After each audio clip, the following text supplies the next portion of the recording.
Halo, Halo. Bro Willy.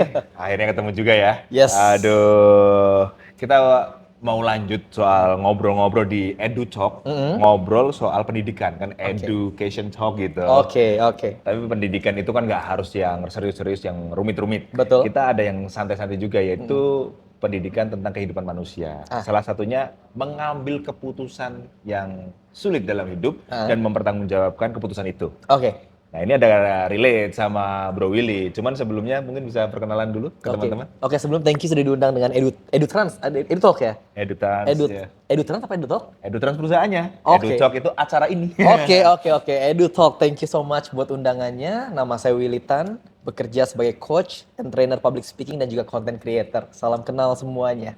Oke. Oke, tepuk tangan dulu.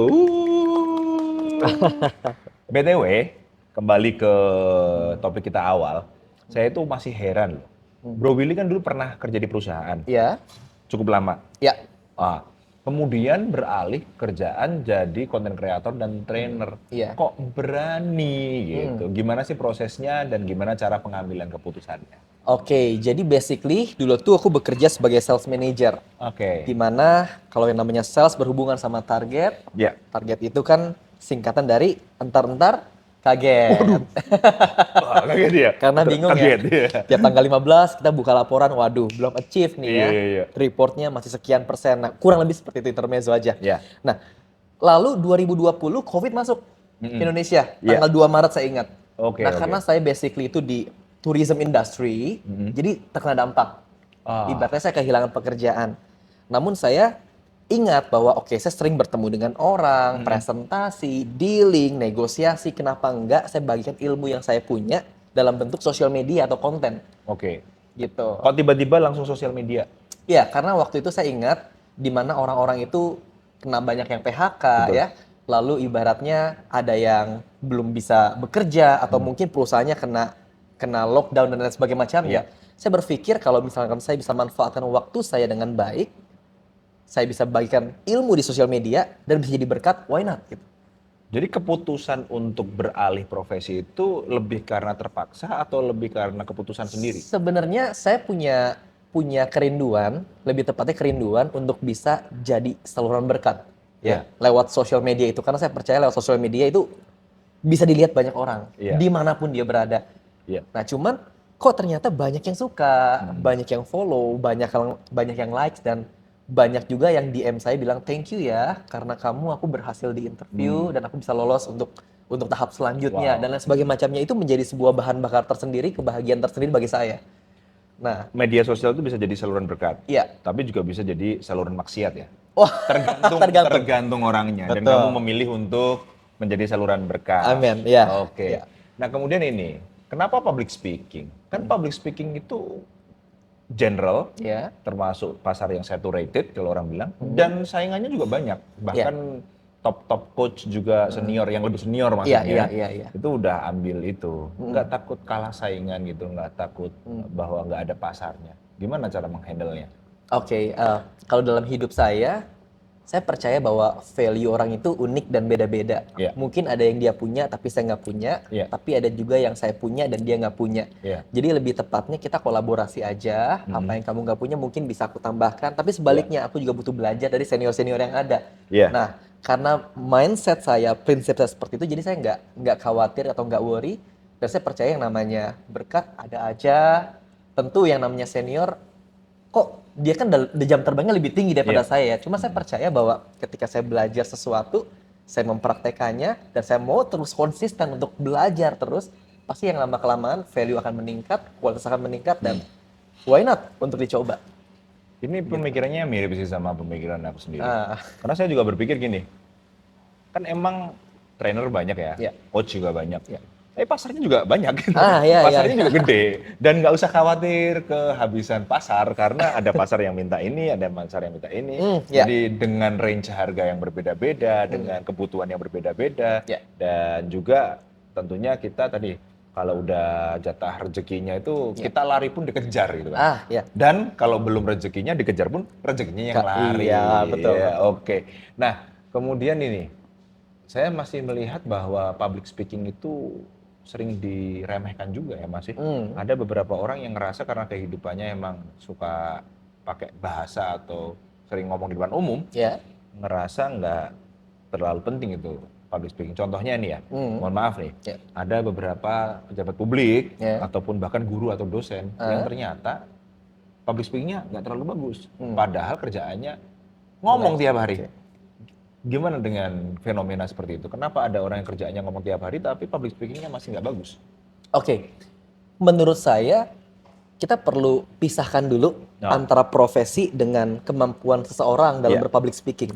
Karena yang namanya profesi itu kan kerjaan, pekerjaan ya. Sedangkan public speaking itu sebuah seni. Seni. Nah, sebuah seni berarti terkandung kreativitas ketika kita sedang mendeliver sebuah pesan. Nggak bisa yang namanya monoton atau ngalir begitu aja. Nah, ada tekniknya, ada seninya. Dan bayangkan kalau seorang pengajar atau guru katakanlah, pasti dia punya kualifikasi sehingga dia bisa dinobatkan sebagai guru. Sebagai guru. Tapi bayangkan kalau tiba-tiba guru itu bisa mengajar dengan skill public speaking yang baik sehingga anak yang tadinya malas buat belajar jadi kepengen buat belajar, bahkan nggak sabaran buat belajar sama dia. Karena cara mengajarnya menyenangkan, cara mengajarnya yang fun, sehingga banyak murid-murid akhirnya nggak bosan-bosan untuk belajar. Akan sangat salah apabila misalnya gini, pelajarannya sulit, cara membawakannya monoton dan membosankan, sehingga murid yang tadinya udah malas belajar makin malas. Nah, jadi kalau misalnya kita bisa ibaratnya menambahkan value, ya adding value dari profesinya kita, apapun itu, backgroundnya, latar belakangnya, apapun itu, ditambah dengan skill public speaking, maka saya percaya lama-kelamaan ya akan semakin baik, peningkatan semakin ada, dan lebih maksimal juga dalam bekerja. Menurut saya seperti itu. Pernah kepikiran nggak setelah jadi trainer kayak gini untuk balik ke pekerjaan lama atau kembali ke korporasi? Oke.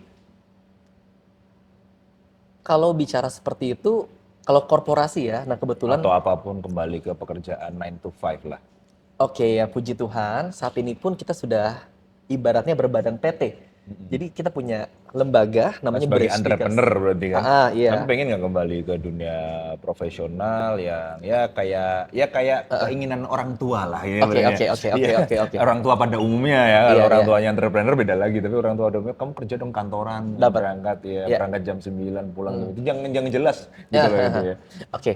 I think kalau sekarang ini calling-nya udah semakin jelas ya. Calling atau panggilan hidup saya sudah semakin jelas bahwa saya benar-benar mencintai pekerjaan saya saat ini sebagai trainer and coach, di mana ketika saya bisa mengubah orang lain, bisa orang lain itu bisa melihat bahwa dirinya berharga, dirinya berkualitas, dan ada transformasi yang baik dalam hidupnya, itu ada kebanggaan tersendiri dalam hidup aku, dan itu nggak bisa dibayar pakai uang. So, aku sangat mencintai pekerjaan aku saat ini, dan kalau misalnya ditanya ada gak sih pemikiran untuk kembali gitu untuk bekerja 9 to 5, saat ini jujur tidak ada. Iya, karena aku udah mencintai pekerjaan aku yang sekarang ini. Jangan berburuk sangka kenapa saya menanyakan ini. Karena saat ini status saya masih sebagai pegawai. Dan saya lagi mikir resign nggak ya gitu kan. Ini pertanyaan relate semua loh. Sebenarnya bukan hanya untuk penonton. Kok bisa mengambil keputusan itu? Saya lagi mikir, perlu nggak saya ngambil keputusan itu? Tapi sejauh ini ya gimana? Tapi nggak ada yang salah kok. Nggak ada yang salah karena kan calling orang beda-beda ya. Ada yang emang callingnya itu sebagai profesional, sebagai tenaga medis, sebagai apapun itu. Jadi kalau misalkan kita sama-sama berfungsi dengan baik di bidangnya masing-masing, ingat bukan cuma sekedar jabatan atau posisi, tapi fungsi. Percuma posisi tinggi tapi nggak berfungsi, what for? Iya kan? Oh tapi bisa. Bisa juga. Banyak orang survive kayak gitu. Nggak berfungsi tapi dia tetap gaji. maaf. Yang kesindir mohon maaf. Jadi lebih tepatnya semua pekerjaan baik, tapi bagaimana kita meresponi dan bagaimana kita enjoy itu yang paling penting menurut saya. Gitulah kurang lebih. Saya seneng jadi trainer, saya seneng jadi content creator. Tapi saya juga seneng jadi dosen gitu. Dan kalau keluar jadi dosen nanti gimmicknya nggak dapet. Kan tulisannya dosen, trainer gitu ya. Terus kalau nggak dosen, nggak kayak bukan saya gitu, kayak personanya hilang. Mungkin ini terakhir ya buat teman-teman yang di luar sana gitu, yang masih struggling soal public speaking, mau mulai dari mana bingung, kemudian masih heran gitu melihat kok ada ya orang di panggung nyaman banget, nikmat banget. Tapi sekarang yang mereka alami itu nggak seperti itu, kayak masih jauh banget dari itu. Mungkin ada pesan buat teman-teman yang masih struggling? Pesannya ya, yang masih struggling dalam berpublic speaking ya, 5L rumusnya. Latihan, lagi-lagi latihan. Wah, L-nya sama semua. Latihan kuncinya, coba bayangkan deh ya. Waktu awal-awal kita masuk di dunia kerja, entah dalam sebuah perusahaan, hari pertama saya yakin kita nggak bisa apa-apa dan kita nggak ngerti apa-apa. Butuh seorang mentor yang tandem sama kita, yang mengajari kita A, B, C sampai Z. Oke. Seminggu pun kita masih ngangong-ngangong. I think masih ngangong-ngangong juga. Tapi sebulan, 2 bulan, 3 bulan mungkin udah mulai terbiasa, 5 bulan, 6 bulan udah familiar dan seterusnya akhirnya bisa ngajarin orang. Jadi ada quote yang berkata repetition is a mother of all skill. Pengulangan adalah ibu dari segala keterampilan. So, kalau saya bisa seperti ini bukan karena saya hebat, tapi karena betul-betul saya mengulang dan berlatih terus-menerus. Sehingga apa yang telah saya latih, apa yang telah saya investasikan membentuk apa yang ada pada hari ini. Kurang lebih seperti itu. Jadi gimana caranya? Latihan aja. Pencobaan pertama mungkin nggak lancar, it's okay, nggak apa-apa, jangan nyerah, coba lagi. Kedua nggak lancar, nggak apa-apa, coba lagi. Pasti percaya. Ketika kita mengambil kesempatan demi kesempatan yang ada, nantinya ujung-ujungnya Anda akan terheran-heran melihat peningkatan demi peningkatan terjadi dalam hidupmu. Karena apa? Karena kamu berani yang namanya mengambil kesempatan itu. Itu aja kuncinya. Oke, mantap. Ada satu pertanyaan ini buat betul. saya sih, buat penonton. Yaitu saya heran nih, ide kontennya nggak habis-habis, ngulik public speaking itu bisa puluhan sampai ratusan video. Itu cara itunya gimana? Cara mengulik idenya gimana? Oke, karena saya berawal juga dari yang nggak bisa public speaking nih, Pak Hendy. Masa? Betul, betul. Karena Kayaknya saya lahir jebrot langsung ngomong, nggak nangis dulu. waduh, bahaya ya kalau lahir langsung halo dok, nggak mungkin. Iya, harusnya halo dik ya. Oke, gimana jadi latihannya? Iya, karena awalnya Apa emang nggak bikin bisa. videonya maksudnya kok kreatif banget ya? Idenya ya? Tiap hari ada mulu ya? Wow, oke. Jadi awalnya karena emang saya nggak bisa, saya coba berpikir dulu saya nggak bisa karena apa dan itulah yang saya jadikan konten. Sehingga mungkin relate bagi sebagian orang kenapa dia ini sulit untuk public speaking. Nah itulah ide-ide yang saya coba tulis, saya coba kumpulkan, saya coba buat sebuah notes sehingga hari demi hari selalu ada bahan, ada hal-hal yang bisa saya kupas dalam bentuk konten itu. Oke. Oh gitu ya, berarti memposisikan diri bukan sebagai seorang expert tapi membayangkan ketika kita belum bisa dulu. Iya.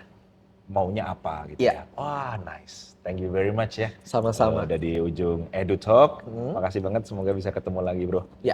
Sampai ketemu ya. Thank you so much. Bye. Oke.